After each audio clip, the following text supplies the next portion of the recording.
አሰላሙ አለይኩም ወራህመቱላሂ ወበረካቱ። ውድና የተከበራችሁ የዚህ ቻናል ቤተሰቦች እንዴት ናችሁ? ሰላም ናችሁ? ከኔ ጋር ሁሉ ሰላም አልሐምዱሊላህ። እንግዲህ ዛሬ ደግሞ በሌላ ቪዲዮ ብቅ ብያለሁ። እንደተለመደው ዛሬ ያስኩላችሁ ቪዲዮ ያው ኳርትዝ የተቀባ ቤት ነው። የኳርትዙንም አይነት ከዚህ በፊት በሰራሁት ቪዲዮ ያያችሁት ነው። ቀለሙ ያው ተመሳሳይ ነው ለማለት ነው። ያው ቤቱ ትንሽ ያው ይሄ ደግሞ ኤል ሼፕ የሚባለው ቤት ነው ማለት ነው። ይሄ እንግዲህ ቪዲዮውን እስከ መጨረሻው ተከታተሉ። ላይክ ሼር ማድረግ እንዳይረሳ፣ እንዲሁም ኮሜንቶቻችሁን አስተያየቶቻችሁን ጻፉልኝ፣ እመልሳለሁ። ኮሜንት እየመለስኩላችሁ ያው መልሳችሁ ደግሞ ማጽፏላችሁ፣ ብዙዎቻችሁ የምትመልሱም አላችሁ። እኔም በተቻለ መጠን ኮሜንት ለመመለስ እሞክራለሁኝ። እንግዲህ ኳርትዙ ይህን ይመስላል። በዋናነት ዛሬ ላሳያችሁ የፈለኩት ይህ እንደምታዩት የውሃ ልኩ ደረጃው ነው። ፊት ለፊት ላይ ያለው መግቢያው። ቤታችሁን እንደዚህ አድርጋችሁ ውሃ ልክ ያሳሰራችሁ ቤተሰቦች ልክ እንደዚህ ኳርትዝ ቢቀባ በጣም ያምራል። ይሄ ፊት ለፊቱ ነው። ሌላው ደግሞ ያው ዙሪያውንም ይችን እንደምታዩት ይችን ለዋን ብቻ በዚህ አይነት ኳርትዝ ቀብተናታል። ግን ይሄ ታቹ ወደ ታች ያለው የተሞነጫጨረው እሱም ቢቀር እላለሁ እንደኔ እንዲያስተያየት።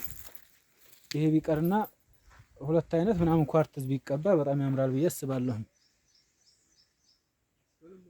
በልሙጥ ቢሆን ግንበኞችን ብዙ ስራ ይቀንስላቸዋል። ያን ያክል ያው የሚያመጣውም ውበት ይኖረዋል እንደዚህ ኳርትዝ ሲቀባ። በዛ ላይ የሚስተነጣጠቅም ነገር ካለ ልክ እንደ ግድግዳው ስለሚይዘው ማለት ነው። ይሄን ይመስላልችን ያው እንደ ማሳያ ለሙጥም ስለነበረች እቺን ነው የቀባናት ለጊዜው። ሙሉ ልሙጥም ቀብቶ ይሄንን ማጥፋትም ይቻላል። ይሄን በቢስማር የተሞነጨረውም ማለት ነው። በእርግጥ ቅርጹ አሪፍ ነው፣ ያምራል።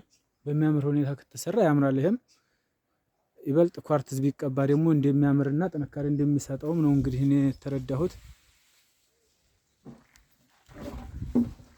ሌላው እንግዲህ ይሄ የምታዩት ያው ኮርኒስ የለውም።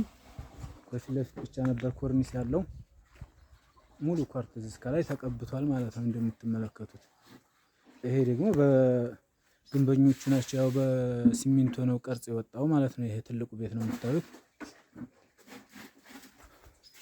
ሌላው ማሳያችሁ ሰርቪስ አለ ጎን በጎን። ሰርቪሱንም እንደዚሁ ኳርትዝ ቀብተነዋል።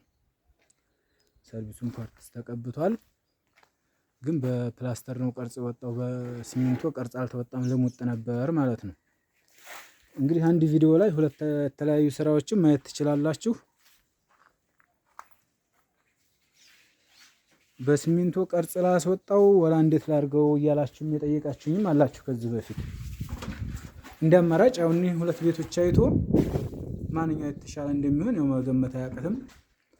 ማለት ብዙ ከወጭም አንፃር ወጭና ልፋት የሚቀንሱ ነገሮች ከሆኑ ለቤቱ የሚያመጣው አሁን ቅርጽ መውጣቱ ለቤቱ የሚያመጣው ሸክምና ለቤቱ የሚሰጠው ጥቅም እንዲሁ የግንበኛን ባለሙያ በመጠየቅ የምትረዱና ያው የምታስተካክሉ ልኖሩ ትችላላችሁ።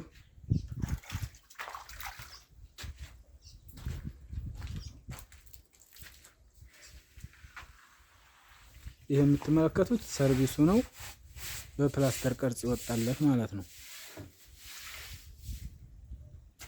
ይሄን ይመስላል። ይሄ ትልቁ ቤት ነው፣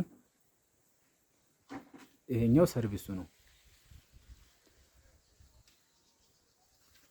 እና እንግዲህ ቪዲዮ እንዳላበዛባችሁ ይሄ በስተጀርባ ነው ያለው። እንግዲህ እንደዚህ አድርገናል። ደግሞ ይሄንን ሀሳብ አስተያየቶቻችሁን አስቀምጡ። ለወዳጅ ዘመድ ሼር አድርጉላችሁ ቪዲዮውን። እስከ መጨረሻው ተከታተሉ። ላለሁ መልካም እይታ ይሆንላችሁ።